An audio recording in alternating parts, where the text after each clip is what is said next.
नमस्कार। गुरुशाला में आपका स्वागत है। मैं स्कूल मेंटर मंदाकिनी राजपूत, जिला भोपाल, मध्य प्रदेश से। बच्चों, आज हम भारत के संविधान के बारे में जानेंगे कि भारतीय संविधान का निर्माण कैसे हुआ और इसकी आवश्यकता क्यों पड़ी। भारतीय संविधान का निर्माण कोई त्वरित परिणाम नहीं है, बल्कि इसका एक गहरा अतीत है। सबसे पहले भारत में ब्रिटिश ईस्ट इंडिया कंपनी आई, जिसका निर्माण सन 1600 ईस्वी में हुआ था।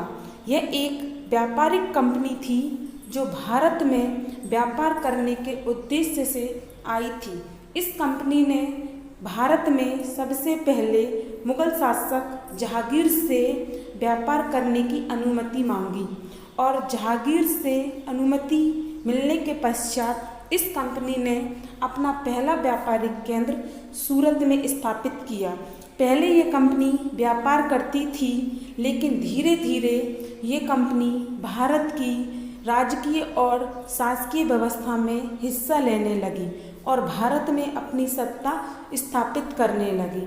और ये कंपनी भारतीय लोगों पर अत्याचार भी करने लगी। इस कंपनी के बढ़ते हुए अत्याचारों को देखकर भारतीय लोगों ने सन 1857 में पहली क्रांति की, जिसे हम भारत का पहला स्वतंत्रता संग्राम भी कहते हैं।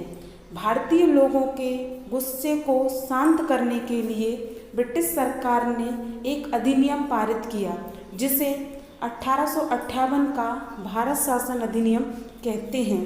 इस अधिनियम के द्वारा ब्रिटिश सरकार ने भारत से कंपनी के व्यापार को समाप्त कर दिया और भारतीय सत्ता को अपने हाथों में ले लिया। इसके बाद भारत परिषद अधिनियम 1909 आया और इसके बाद भारत सरकार अधिनियम 1919 आया और सन 1935 में एक बहुत ही महत्वपूर्ण अधिनियम भारत सरकार अधिनियम 1935 आया।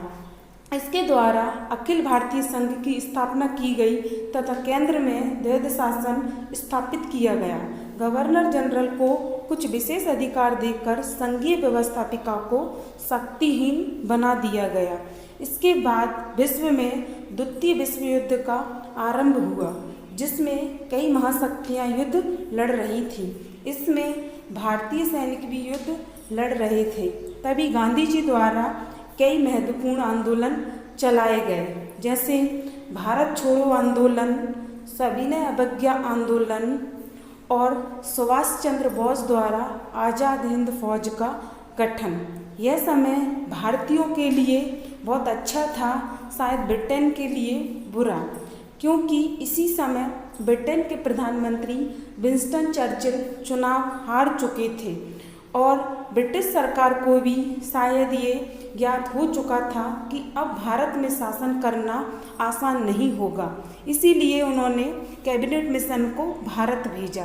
सन 1946 में कैबिनेट मिशन भारत आया और उसने भारत में भारतीय लोगों को संविधान सभा तैयार करने की और संविधान बनाने की अनुमति प्रदान की। द्वितीय विश्व युद्ध के बाद संविधान सभा गठित हुई।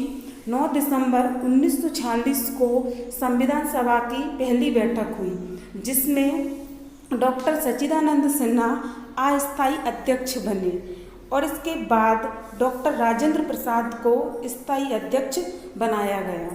13 दिसंबर 1946 को नेहरू जी द्वारा एक उद्देश्य प्रस्ताव प्रस्तुत किया गया। इस प्रस्ताव के पारित होने के साथ ही संविधान का निर्माण आरंभ हुआ, लेकिन मुस्लिम लीग ने इस संविधान सभा का बहिष्कार किया, क्योंकि वो लोग एक अलग राज्य की मांग कर रहे थे। संविधान सभा का निर्माण करने के लिए एक ड्राफ्टिंग कमेटी बनाई गई, जिसके अध्यक्ष डॉक्टर भीमराव अंबेडकर थे।